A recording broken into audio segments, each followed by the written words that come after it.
All right. Hello. This is episode 3. Yeah, it's going quickly. Yeah, not Hope too. you're getting some viewers. Well, eventually we'll get them, but right It now we're takes just kind time. of doing some random topics until the season starts, and then we can Yeah. start talking about the Uh, season. I think that's when we will get viewers, but I'm not too worried about it. Go no, ahead. it's just That talking is. nonsense like That is. anybody. Dad commented on the first video with his own name and went, I really like these different perspectives. I laughed. I thought it was funny. I was like, that's not how it goes, but okay. They Um don't. yeah. Anyway, um, the racing cars of the past and future. Yeah, so today's topic is F1 car development. And essentially, you look at the past and you would get an upgrade to the engine here a little bit. If you look at Jim Clark, for example, you didn't get any upgrades. It was just Jim Clark was so much faster than everyone else. What's the point in spending money on that?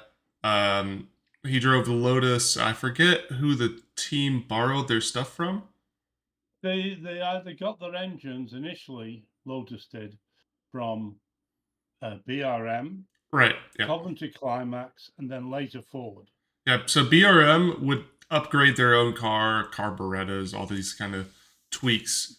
And so they were technically in a better car, but Jim Clark in the Lotus was just a better driver.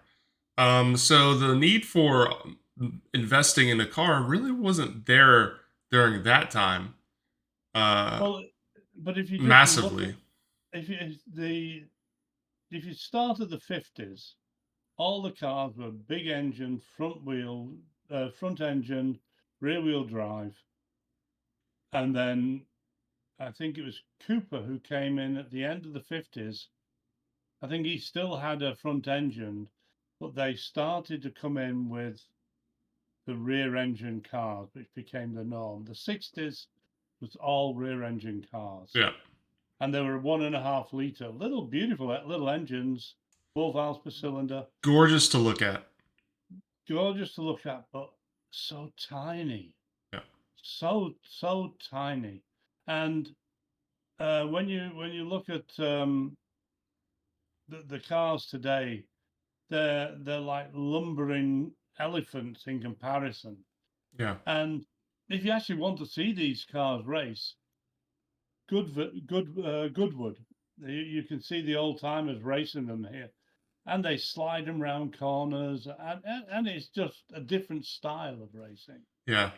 The Grand Plus, Tour, the old Top Gear guys, they had an episode where they went into Jim Clark, and I think they even James May did one. Oh no, that was for Le Mans. But still, driving old cars, they're so tiny, and not safe at the same time. They used to be death boxes. oh, there was deaths every year, not just one. And it's like when Senna died. Mm. Everyone goes, "Oh, Senna died," but the same weekend race in the qualifying or the practice, uh, a German driver died, Rattenberger, I think his Yeah, name was, yeah. and he's just a forgotten part of history. Well, not really. It's just Senna. Like Rattenberger was just another Formula One driver. Yeah, Senna was this guy who had really become a legend of the sport, right? yeah. A living legend at the time. And the same thing happened when Jim Clark passed away. The world stood still for a second. So, and I must admit, I am glad we've got so much stronger cars. Yeah, You don't want to see, you don't go to racing. You go for racing to see skill. right. Yeah, And but if you going back to the 60s, we'll say we start there. The 60s started off with a 1.5 liter, usually V8s. I think the Ferraris might have had V12s, but 4 valves per cylinder. All the engines had that, and they were really good designs. And then they came up with they changed the formula. Basically, they said they didn't have all this. You must be no less than such a weight. They went build a car basically roughly these dimensions. and you could make it as light as you like, Yeah. basically. They were very flimsy, very flimsy, and they were made out of aluminium and steel in those days, as Yeah. opposed to carbon fiber today. And then round, I think it was 67, they went to 3-liter engines. Ferrari went to a V12. Or I think it actually went to a flat 12 at first. They went to a flat 12. Ford came in 67 with the Ford Cosworth DFV, and that makes people always say, "Oh, double Ford Anglia." No, it's double four valves. But and that became that to me was when Ferrari started to diminish, because Ferrari might have had a little edge on power, but the Cosworth engine was used as a stress member. So they hung the suspension, everything at the back end of the car hung off the engine. Whereas all the other cars of that era, the engine was put in a chassis, so they were heavier. So that's how the Ford got this advantage. BRM had an H16 engine. They just took their 1.5-liter engines and stuck them together, and tremendously powerful, Yeah. but tremendously unreliable as well. Right. And then they went back to, they changed it to a V12 in the end. But again, it was not a stress member, so it was heavier. And I think the last race they won was with Jean-Pierre Beltoise in 1972 in a rainy Monaco, when he won by 90 plus seconds of the race. Yeah. The weekend your eldest sister was born. Hmm. I had to fix the TV at the hospital so I could watch the race. Engineer. Yeah. I think it's funny to see kind of the hippie eras, the psychedelic eras of Yeah. the world, and then if you look at the car designs in the 70s of what they just threw out random stuff like double wings, 6 tires, a fan for floor effect. All these random, cool, out of the box ideas were being thrown at Formula One, essentially Well, before regulations seriously stepped in, and this, it was cool. they started, and Colin Chapman, he was. They talk about the Red Red Bull Bull, today. Adrian Newey Adrian, being yeah, the man. At that, in those days, Colin Chapman was the man. His cars were light, they were fast and extremely fragile, just like yeah, the Red Bulls were when they started off. yeah, And he came up and they had wings on tiny little rods sitting over the back axle, forcing the back. Well, these were just stuck 1.5 meters above the car or something. yeah. Super high wings, And yeah. then they started putting them on the front wings as well, the same design. And like And side by side wings, so not just one main wing, like double wings, that stuff. and then these things, because the forces started to break. Yeah, And then of course the cars are designed for that download, don't work. and they became undrivable and they became very dangerous. So they banned wings of that caliber, which are not basically fixed to the body. Yeah, And so they came out with a front wing on the beginning and the back wing just above the engine. And that was the start of it. And as you said, fans on the car. Lotus came up with the first ground effect car. yeah, And they just left everyone for dead. yeah. To the point where other teams complained and got the car banned. No, well, It raced for 2 races and then they forced them to stop, didn't they? They changed some of the principles, but they still Yeah, but this is like Ferrari. I forget all the teams, but I remember Ferrari wasn't a fan of it because here's this cheap. Wasn't it a cheaper team that had come up with it? Yeah, Lotus. So they had come up with this unbeatable design, and it was going to be a Max Verstappen kind of year where that car would have just dominated. Well, what you've got is Sound of the why spirit of the rules. what Ferrari did. They had, as I said, they had this flat engine, which basically stopped them doing anything with ground effects because Yeah. they had a big engine. They Yeah. couldn't directly. And then you got Brabham, which was Bernie Ecclestone's team at the time before he took over Formula One. And they put a fan on the car and they went, well, it's for engine cooling. And basically, it just sucked the air out from under the car. That got banned immediately. Yeah, and I don't like that ruling because it made the car super drivable, right? Very drivable, which means if it's very drivable, it's going to be very safe. And this is in, again, still an era where cars were wholly unpredictable.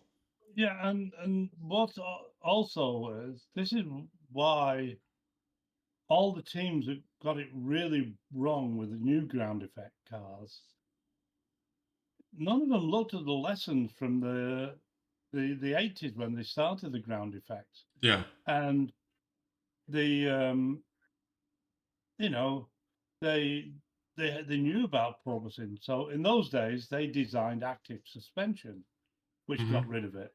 Right. But then they banned active suspension. Yeah, it's But they too still, powerful. well, Williams, they were the team when active suspension came in. They again they they beat everybody. So Ferrari complained again. So they got the rules changed. So they were banned, and they used to have these. The teams had these ceramic skirts, which basically wore away during the race. They just slide down. Yeah. So instead of what they do now with causing the turbulence at the edge of the floor, they had the skirts come down to cause the edge rather than wind turbulence. Mm. So they banned that because, again, Ferrari couldn't. They'd win the odd race, but they just didn't. Noticing a theme here, huh? Yeah. Well, you've only got to look at the results. I think it was 1980s, not one Ferrari won the world championship. Yeah. And really, they didn't recover until Schumacher came and joined them Yeah. in the 2000s. Changed everything And, around. and then they won, let's see, Button won 209, so Kimi Räikkönen was 208. And then it was Alonso in the Renault 7 and 6. And then 5 years of Ferrari domination. Yeah. And, but the difference again is they give new rules or amendments to the rules. And Ferrari would, for the first 2 or 3 races of the year, race their old car. Yeah. Well, this is, again, different era. Yeah. Where it's just like, well, that car was so good last year. Let's keep it going. Yeah. And we didn't, and of course, while Ferrari were winning, we didn't get the rule changes because Yeah, these rules work. these rules work for Ferrari. And Yeah. the FAA used to be extremely biased towards Ferrari. Yeah. And but no, so it was an interesting to watch the development and everything you get on your road cars today, the ABS, they were using that in the 80s. And then basically drivers were just hitting the brakes as late and as hard as possible. And of course, electronics took over. So they went, this isn't good for, let's see the skill of the driver with his braking. Yeah. So they banned ABS, they banned active suspension. And if you notice, Mercedes, when we started in the 2022 season, they were saying, we need to have active suspension. Let's have active suspension. Because they knew their car sucked. Yeah, this is the porpoise year. The year where every team struggled with it a little bit. Yeah. And there's for them, there was lot. never going to be any way of getting out of it. No. And it's because of the aero design they had. But that brings up the modern cars. The modern cars, nowadays, you have massive wind tunnel time, which, takes millions of dollars to even set up the facility. And then they throw all this money at the car. And then you see it the next year, and it's like, oh, it's got a couple wings here and there. Yeah, but I'm saying, like, so much more money being thrown at it for not tons of improvement.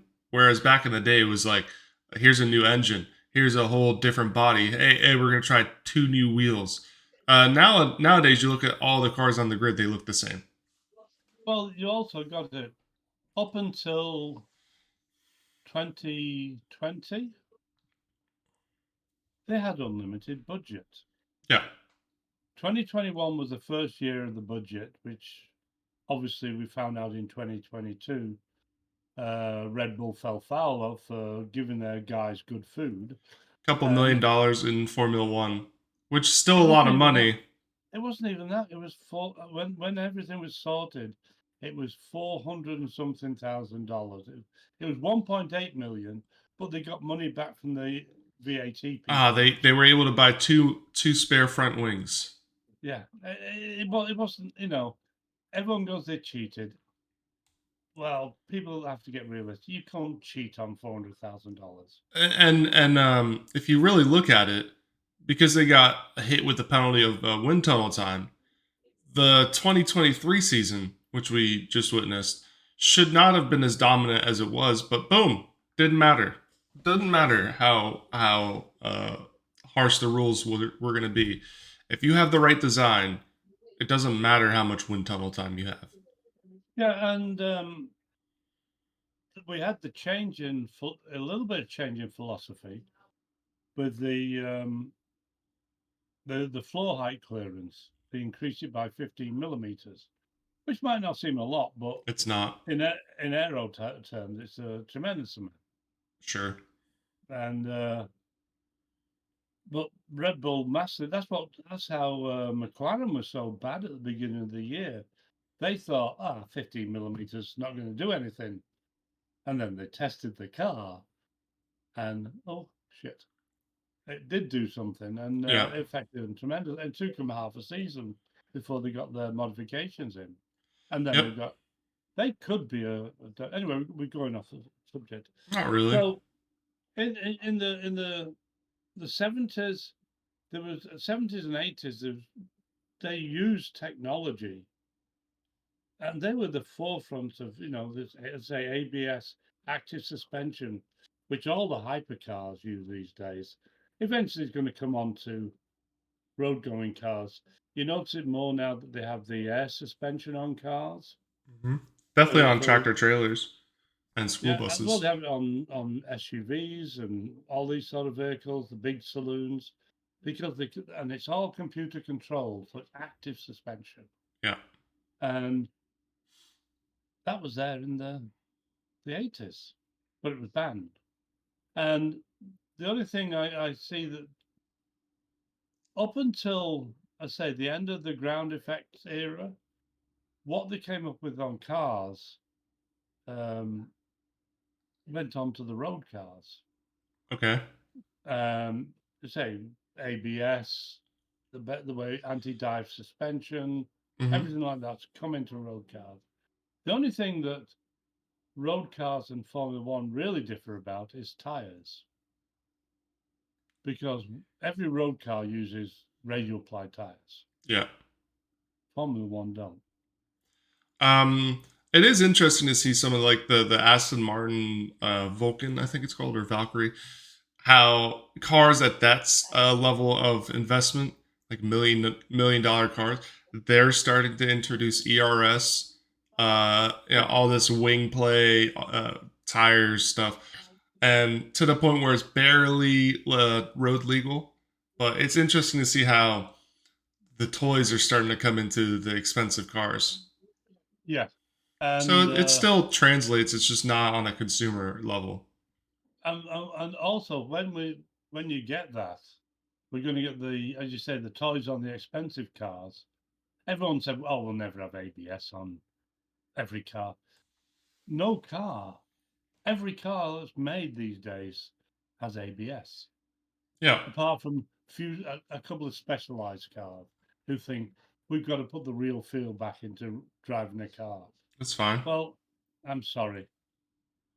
I've had one major incident that made me believe in ABS.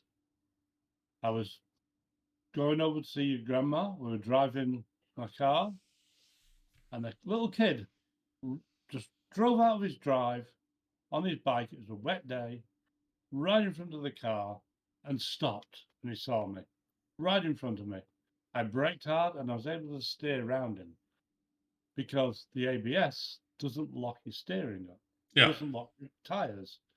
And so I could still steer. Whereas if it was before ABS, I'd have just slid right into him, possibly killed him, and had that on my conscience. And all I did add was a heart going. It seems to still be on your conscience, but like in a good way, where you're like, that technology saved that kid's life. So that's technology working for us. Yeah. And now he's a local at a pub. Yeah, he must be a young thug now. Actually, be a little bit older than you. Yeah. So I mean, that's interesting. I think back to Formula One though, it's egregious amounts of money are being spent for points of seconds, and then you see it throughout the season when they're actually driving the car around tracks. That's when the actual development happens. So I feel like we're in this period now where they're throwing tons and tons of money at Formula One, and you don't really see any upgrades, massive upgrades, until the season starts. Well, you say that up until the budget cap, the present budget cap, they've tried them before. Mercedes, Ferrari were spending $500 million plus a year on their cars. So every race they'd have a new front wing with a little, which have a little tweak on it, or a new rear wing. But now the budget cap, now you see that they're actually cutting and reshaping that old wings. Fixing problems on track days with duct tape. You'll be seeing duct tape on the wings sooner or later because they've got to keep within the budget. They can't afford to make a new wing for every race. They don't get the wind tunnel time. They don't get the CFD time for doing the original designs for every single race. Yep. And up until, say, 2021, the cars were different. A minor little thing. But the only thing that really upsets me now is we designed the present cars for no outwash. Yeah. And the FIA, because I think this time I'm going to blame Mercedes, couldn't get their design right. They've gone and begged, and so the FIA have allowed more outwash for the car, so you can't follow them again as easily as they could in 2022. 2022, they could be right on the nose of a car, around the corners, everything. Yeah, which was much more enjoyable to watch than 2023. Yeah. We'll see how 2024 goes, because it seems to be the level of competition's gotten a lot closer, and hopefully Red Bull screwed something up. I'm a Red Bull fan. I'm a Max Verstappen fan, but I really want Red Bull to be on the back foot at the beginning of the year so that we can see some racing, because it was boring when Hamilton did it. It was not as boring when Schumacher was doing it because cars were a bit more competitive. But seeing one team just massively in front of the rest makes... Can you close your door at some point? It makes the sport... Close my door? Yeah, because Mom. Yeah. Hold on a sec. Da-da-da-da. Da-da-da-da. Damn, you thick, boy.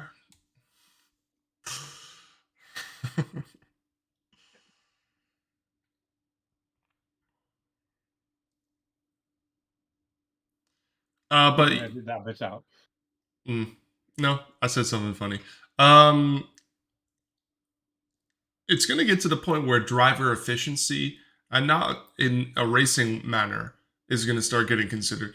Max Verstappen, I think his only accident last year was when he accidentally clipped part of the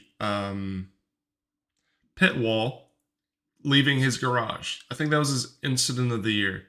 That was 22. That was 22? That was 22? Yeah. So 23, we didn't see him get into any kind of wrecks other than Baku, George. Yeah, that was George ran into his side pod Yeah. in So the sprint race. minimal damage from Max as a driver. Yeah. Saves the team tons and tons of money. And then we've got all these young people. Like I remember Mick Schumacher, Sargent is a good example. De Vries, all these kids crashing their cars on teams without a lot of money, seeing how that impacts the team.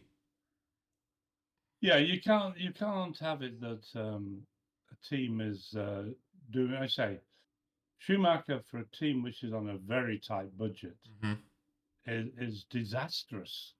Yeah, because they just and don't have the money. and some of the times he did crash the car, it wasn't his fault. They thought, oh, let's leave him out an extra couple of laps when everyone else had come in and changed the rain tires because it might stop raining. Like I remember in Japan, they told him to stay out, and he was complaining about the tires, and they're pushing. Wasn't that in a practice session? The practice and the race as well, Yeah. and so they did do some naughties with him. I would put it that way. Yeah. They Well, it's just a good example of a poor, cheap team. Not poor. Yeah. They're none of them are poor. A cheap team compared to the Ferrari, Red Bull, Mercedes, and how a crash changes their entire season. Whereas, well, just look at Max versus Perez, right? Perez got in a bunch Yeah. of crashes, so that costs Red Bull Oh. money. Max doesn't, so that saves Red Bull money. Lewis and George, pretty clean season. Charles, Sainz, relatively clean. Then you look at the midfield, and there's way more crashes, little crashing going on. and if you're Alpine or Renault, as you've got Ocon crashing into his teammates all the time. Yeah. Whether it's Alonso, because I've got a feeling he will be gone. They will get rid of him. We'll see how Alpine does. I don't think they're not looking like they're gonna have a spectacular season, but that money that gets spent throughout a season, the development of a car throughout the season gets hindered by that. And so the future of F1 is just going to be a guy who can go around a lap without crashing. It's not it's not. It's always going to be the fastest guy, but they're going to start going, well, we're not paying you $20 million a year. I'm sorry. You crashed 5 times last year. That cost the team 2 million euros. Yeah. So you will be getting paid $15 million instead of 20. We're going to start seeing that level of money. Well, if you take it that it's a good job the drivers' salaries and the managers, and I think it's the top 4 paid people from them are not included in the budget because they're allowed there goes what I just said. $140 million.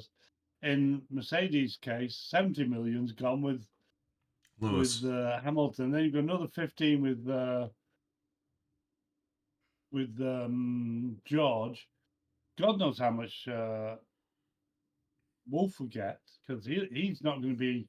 He's going to be making big money out of that team. Yep. So they have to take those monies out. That's true. I didn't think about it like that, but it's still, you crashed a car, and then that hurts development nowadays. I would. It's like when they talk about, oh, it was his fault, and a car's written off. I'm starting to think that there should be a penalty made on teams whose drivers cause accidents. Yeah, so a good example would be Silverstone Max 2021. Lewis crashes Max out, almost killed him, essentially. Didn't, because the safety standards are much higher. And then he gets first place. Oh, here's 10 seconds. Yeah, so you've injured your competitor. you've crushed a lot of money in their car being completely wrecked. But the ramification is, oh, 10-second stop go. Yeah, and not only that, the other penalty was they actually damaged the engine and the gearbox. Yeah, so they had to replace those, which They they had to only have replace so many those. in a year, and then that leads to Yeah, future penalty points. So, not necessarily fines, but hey, the car you crashed into had to replace its gearbox and engine, which we're going to make it so that your team gets a penalty of one gearbox, one engine. yeah, So it's like you because crashed into that car because of its damages, your team suffers the same damages on a piece of paper. yeah, because and the very next race, Bottas runs into Max again Yeah. in Hungary Yeah. on the Which led Hungaroring. for a fun to watch race, but that was so bad. Yeah, Just and whacked into Lando, I think it was, and then yeah, Lando lost. Yeah, yeah, and again, that was and on a brand new engine. that affects a team's season. A crash like Yeah. that. So they've got to. I know. Okay, so they gave the driver penalty points for causing an accident. Max Hamilton got penalty points for hitting Lewis, but that's not any deterrent No, for a making team, that. a team. The Yeah, driver, sure, I get, but the chances of a driver getting his license suspended during a season it hasn't happened yet. well, there's Roman Grosjean. Yeah, so a He, driver, not a spectator within the car. no. Uh, so he was racing for Lotus, which became Renault at the time, Yeah, and he hit. It was at Spa, and he got blamed for the accident. If you actually look at the accident, there's a lot of people to blame on that one. But he got blamed because he'd been in a lot of previous accidents. He hit Alonso and took Alonso out of the is that race. the one where he flew over everyone? Yeah, but if you look at the incident, it really wasn't his No, fault. I But know what he you're got talking the about. blame because he was a bit Yeah. crazy at the time, and he was Um. banned from the next race. It's so funny. There, I think it is a Grosjean thing again, and he crashes into a wall randomly during one of these restarts. I think it was, and Yeah. he goes, "I think Ericsson hit me." It's a very famous quote. Ericsson wasn't even near him on the track. So it's funny how that goes. One of my favorites is they were doing a restart, and it was in Italy. I can't remember whether it was at Monza or Imola, and it was when Coulthard was racing for Williams. So it's when they had the good car, Yeah, yeah, 10 cars hill, and they were all weaving, and Coulthard weaved and carried on weaving right into the barrier. yeah. And I mean, Russell's done that in the Williams Yeah. too. I remember Raikkonen going, "Oh, that's a place" or something like that. It's funny how those restarts their level of attention is probably lower. They're just like relaxed. They're not like in the zone, and so they're just da da da da da. Oh shit! Yeah. Well, not only that, they're also thinking that everyone is going to be doing the same as they're doing. Yeah. They're trying to keep the tires warm. Yeah. Well, And scientifically, hasn't it been proven that the weaving does like not a lot? not a lot. Like it spreads. I think it spreads it out on the tire. Yeah. It's definitely psychological. It spreads the warmth out on the tire, but compared to like, there's an iconic clip where everyone's weaving, and then Raikkonen and his Ferrari is just in a straight line. Because like, what does it really give you? Because it's not going to do anything compared to when you're flying around doing the top speed of a F1 car. The weaving, I think it is a psychological nervousness. But it's, as you say, a lot of these things, they're not racing, so they're not fully concentrating. Right. Or they're doing things on setting the car up. The classic one was Hamilton in Canada, where Raikkonen was in the pit lane, stopped on the red Oh God, the yeah, red yeah, I light, remember that. and Hamilton just wham. Yeah, Raikkonen's just parked up because this is Yeah, during a time where they tried to use traffic lights for safety, yeah. for pit exits. So Raikkonen and another driver, I don't know who it was, but Raikkonen's iconic for his reaction. And Lewis is just looking at settings on his tire. He's like, I've got time to look at this real quick. Looks up. Oh shit. Bang. Bang. Destroys. Yeah. Both are But racing. and then the repercussions of that are driver penalty. Both cars are out, right? Ferrari loses in that situation. I believe the biggest penalty you can give is to take race points off the causer of the accident and give them to the victim. That could get very controversial. But if you think about it, Schumacher, Damon Hill, was it Damon Hill? Well, if you got When Damon he Hill, crashed when into won, yeah, when Schumacher crashed 94. into him. Yeah. So Schumacher Melbourne. crashes into him in Melbourne, wins the world championship because he took out His rival. his rival. If you're doing that point swap thing, that would have changed that. Yeah, that's not a terrible idea.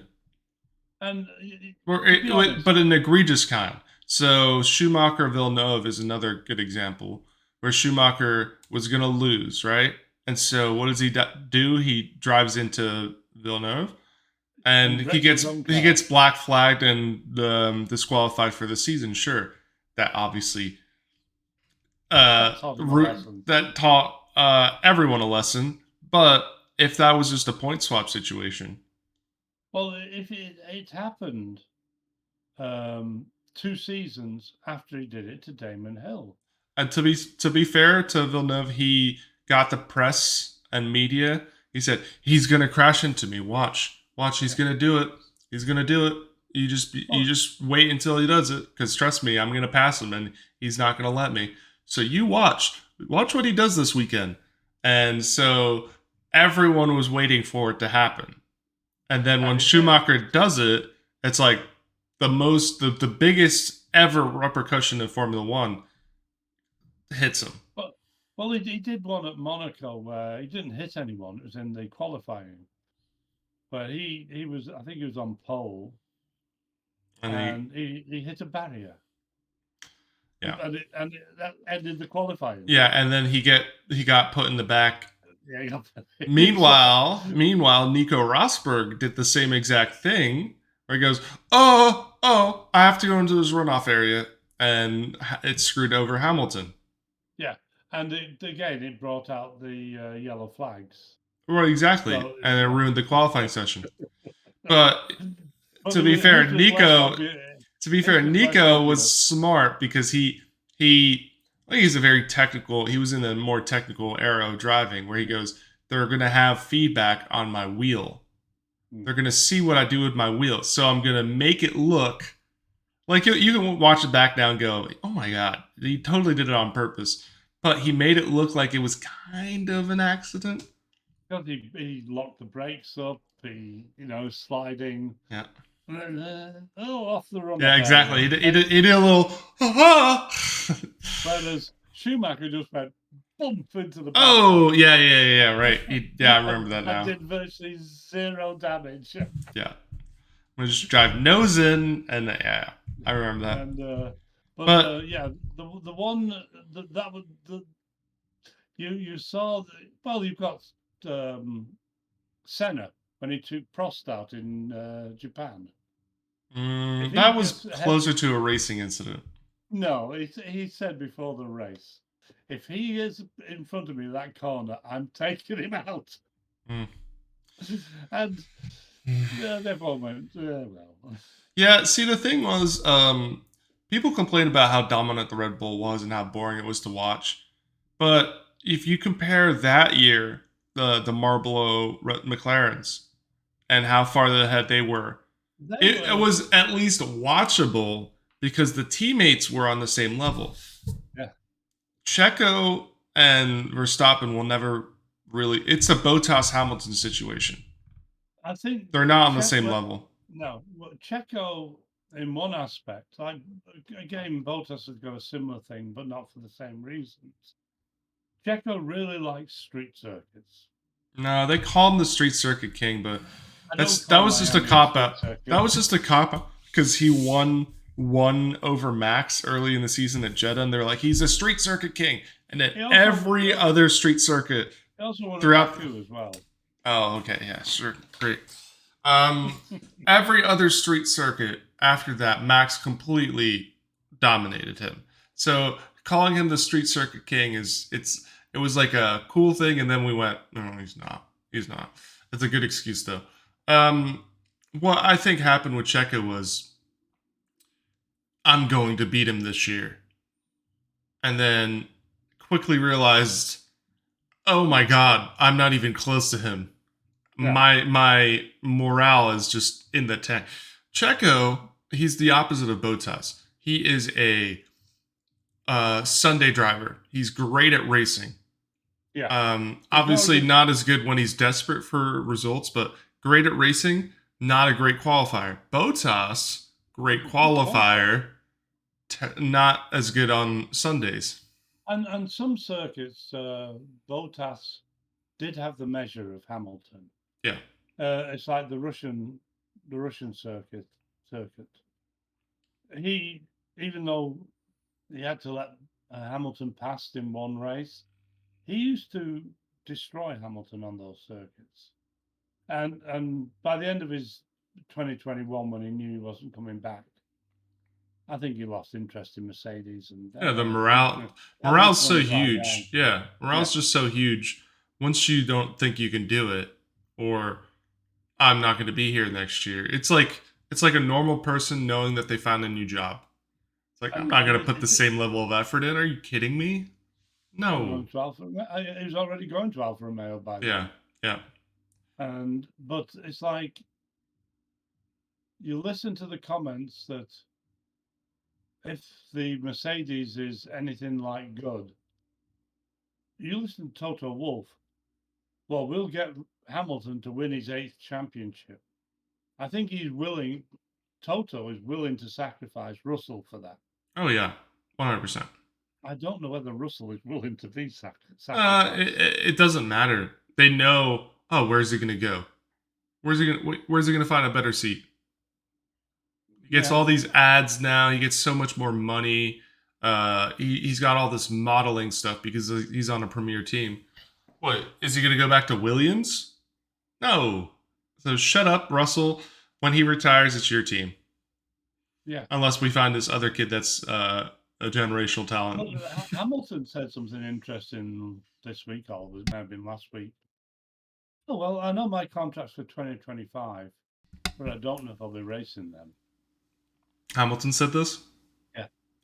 Yeah, that just shows you how much more comfortable he is in his situation. Yeah. And the thing is, if the Mercedes isn't close to the Red Bull this season, he's not going to win it, and he won't win it in 25. And there's no guarantee in 26 because no one car. Yeah. Well, speaking of 2026, some news. Andretti turned down again. Has he definitely been turned down? Yeah, F1 said no to him for 2026. Door open for 28. It's like, what's the point? You know, like, you want all these street circuits for the money, but here's a guy going, I want to put another team out there. Yeah. We've now got, I think they're just doing it out of spite. Five races in North America. Yeah. They're talking about Chicago now as well. Oh God! Which is going to just be a street circuit. Well, you've got to watch out for the carjacking as well. Can you imagine coming in for piss offs? They're the guys are the nick. I think get ahead of it now. Three for one country is enough.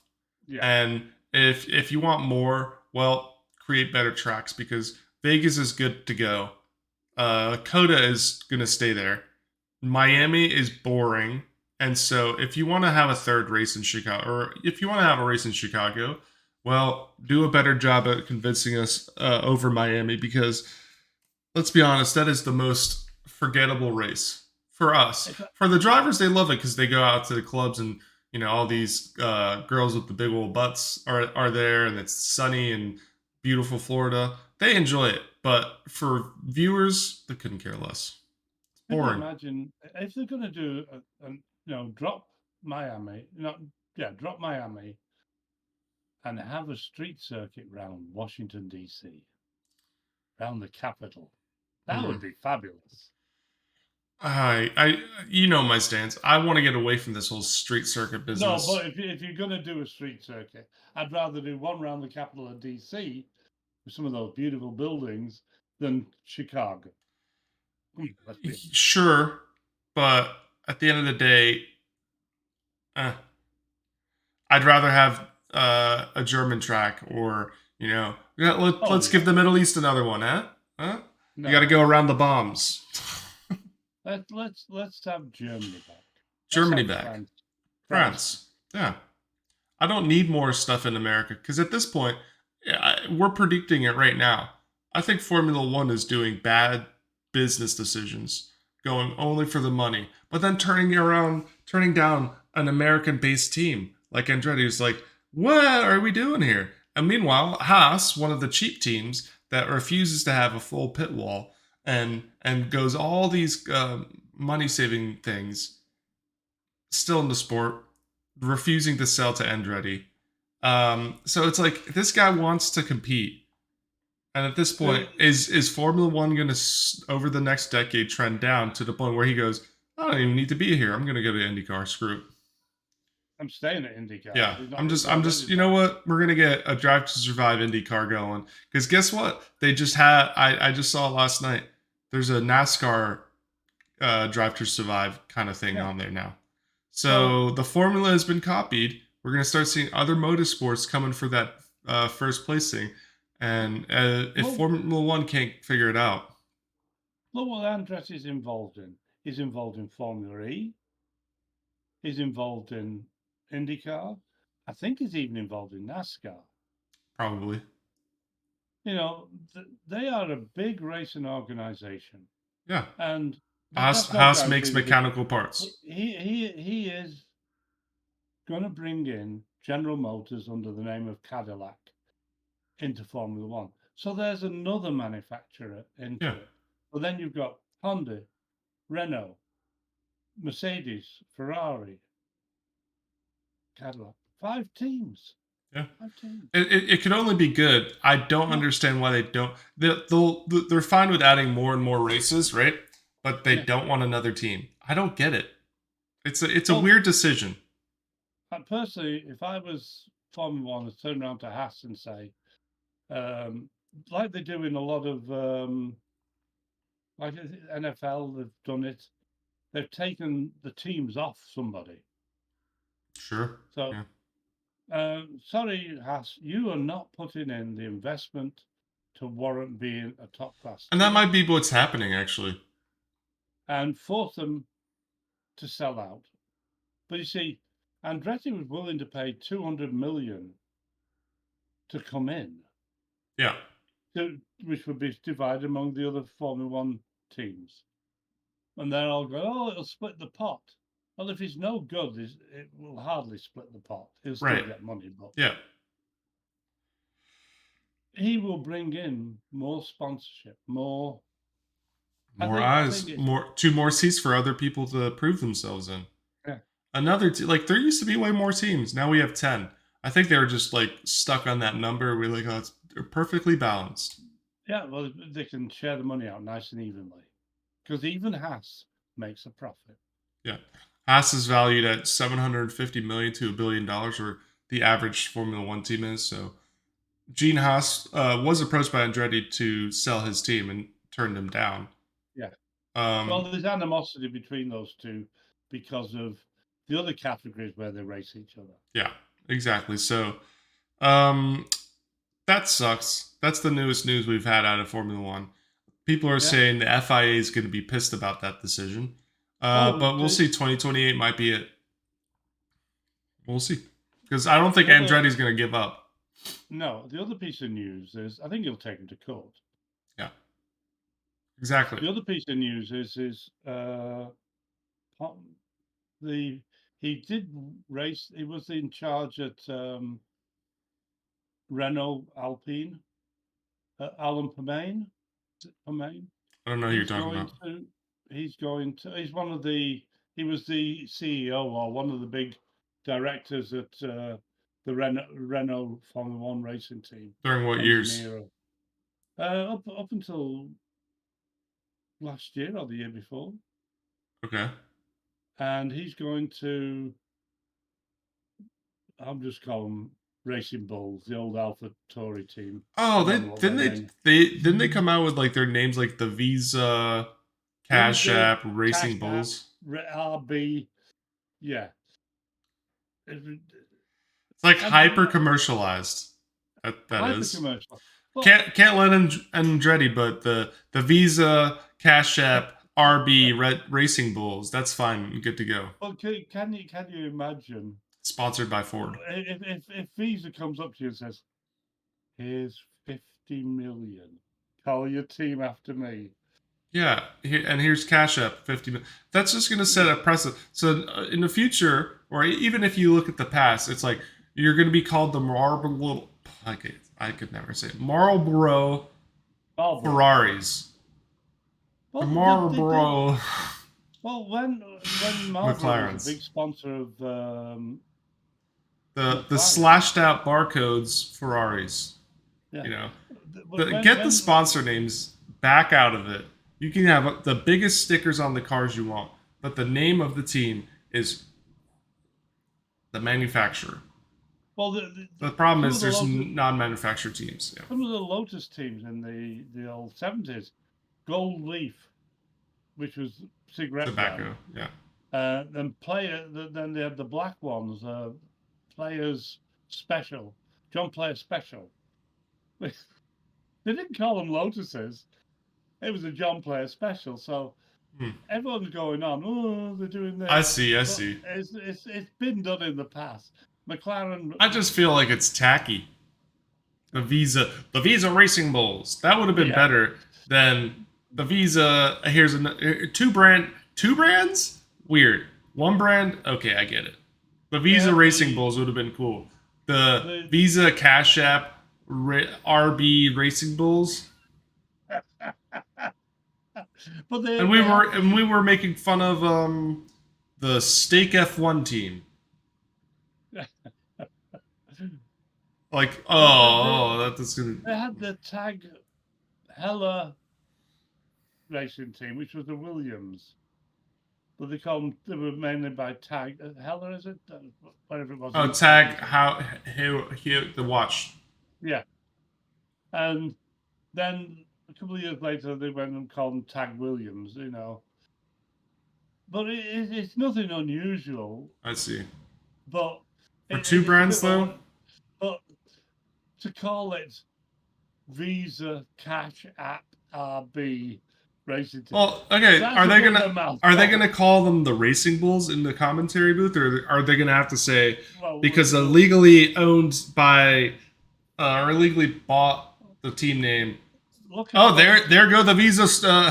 There go the Visa Cash App RB Red Racing Bulls. Oh, they've got 7th place. Look how long it took them to stop calling Force India. Stop calling Racing Point Force India. They struggled because they're normal people and they're like, this is ridiculous. If they'd have called it the Visa RB, Mercedes. If they said Visa RB, that would have been fine, I think. Visa RB sponsored by Cash App. Yeah. Maybe. Sponsored by Visa Cash App. But, yeah. Anyway. All right, I think that's about 55 minutes. We definitely went off topic there towards the end. Oh, yeah, but anyway, we're talking to each other, that's all. Yep. All right, well, that's the episode. Thank you so much for watching. I was going to say something like people other than my dad, go ahead and comment.